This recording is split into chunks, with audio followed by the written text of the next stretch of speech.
Los conflictos tienen sus fases, sus modos de presentación a partir de la primera aparición, la primera sintomatología.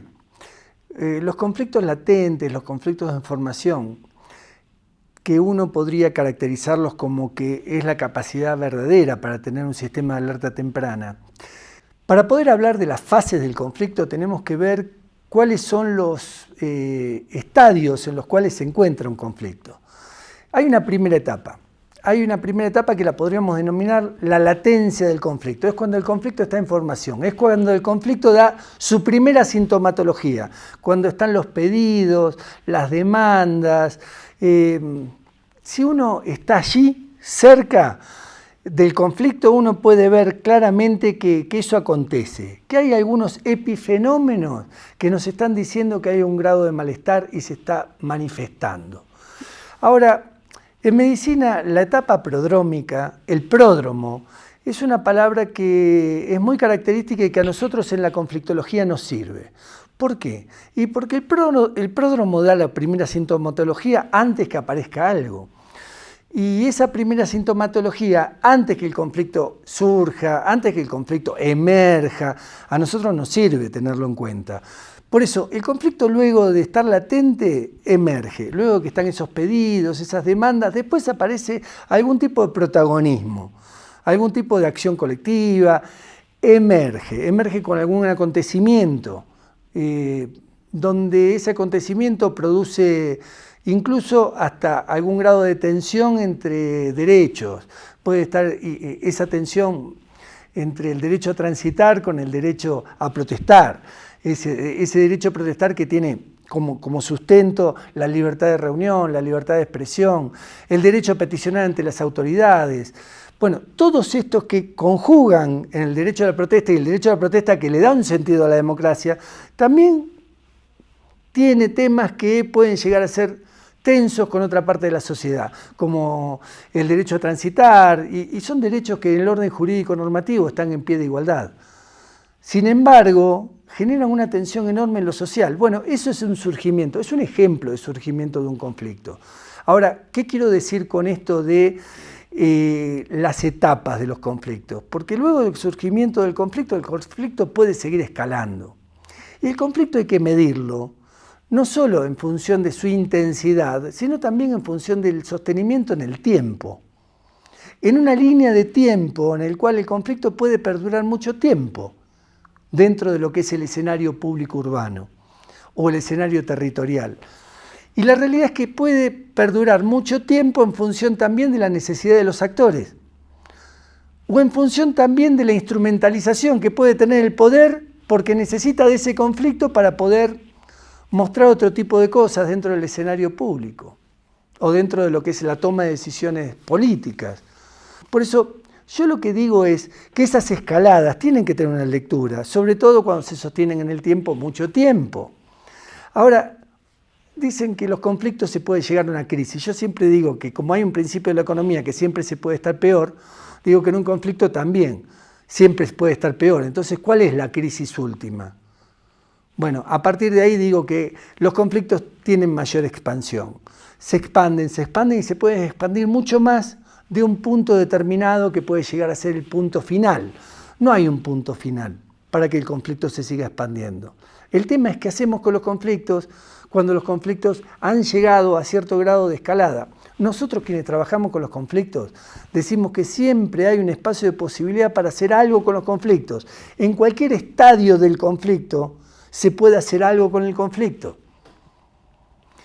Ya sea en un conflicto en formación, ya sea en el surgimiento, un conflicto emergente, ya sea un conflicto escalado, ya sea en su mayor expansión, siempre se puede hacer algo.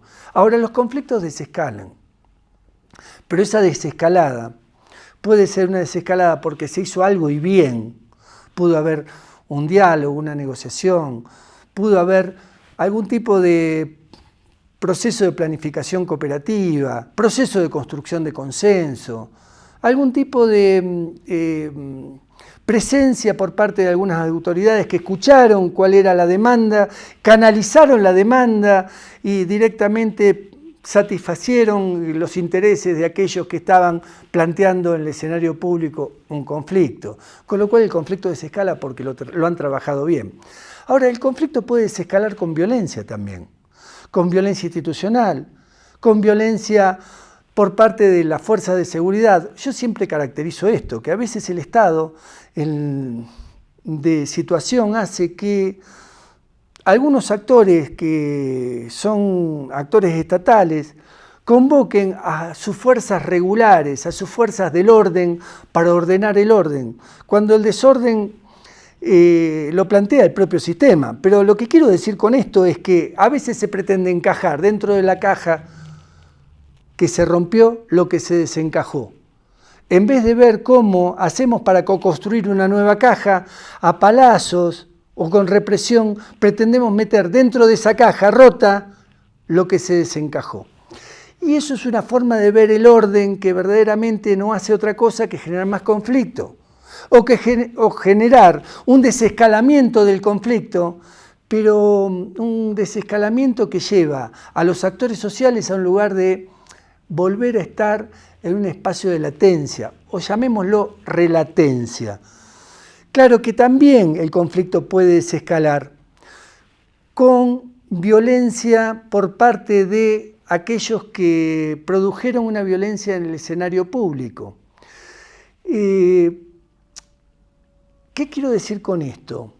Que han trabajado simplemente el hecho en sí, pero se olvidaron de las causas estructurantes y estructurales.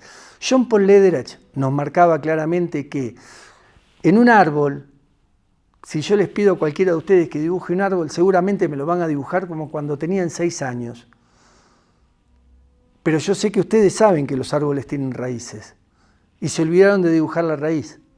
En un árbol que tiene su parte frondosa, su tronco, tiene la tierra y tiene una raíz. Generalmente, si lo visualizamos hacia el conflicto, podemos llamar la parte del tronco y lo frondoso como el episodio y la parte de la raíz como el epicentro. Si nosotros trabajamos solo el episodio y no trabajamos el epicentro del conflicto, o sea, si no trabajamos las causas estructurantes que le han dado vida al conflicto, las causas raigales del conflicto, si no podemos trabajar lo que es dentro de lo que es esa estructura, la identidad, la cultura, el contexto relacional, y verdaderamente hemos trabajado solo lo que emergía del conflicto. Y eso que emergía del conflicto hace que el desescalamiento, porque trabajamos solo el episodio y no el epicentro, el conflicto pase a un estado de relatencia también. Y en ese lugar de relatencia, por haber trabajado simplemente el episodio y no el epicentro, no trabajamos la raíz del árbol, no metimos la mano en la tierra, no transformamos el conflicto, lo resolvimos, pero no lo transformamos.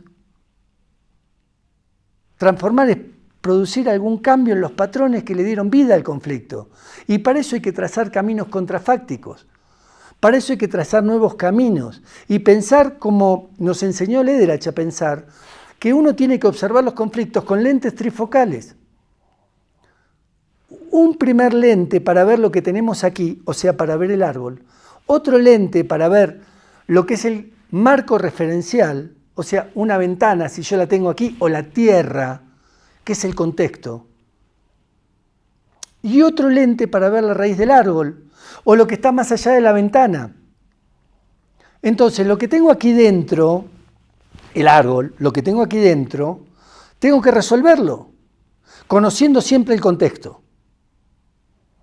Pero lo que tengo más allá de la ventana, la raíz, la tengo que transformar. O sea, tengo que ver qué puedo cambiar para poder producir algo distinto a lo que venía aconteciendo dentro de los patrones culturales de los actores sociales.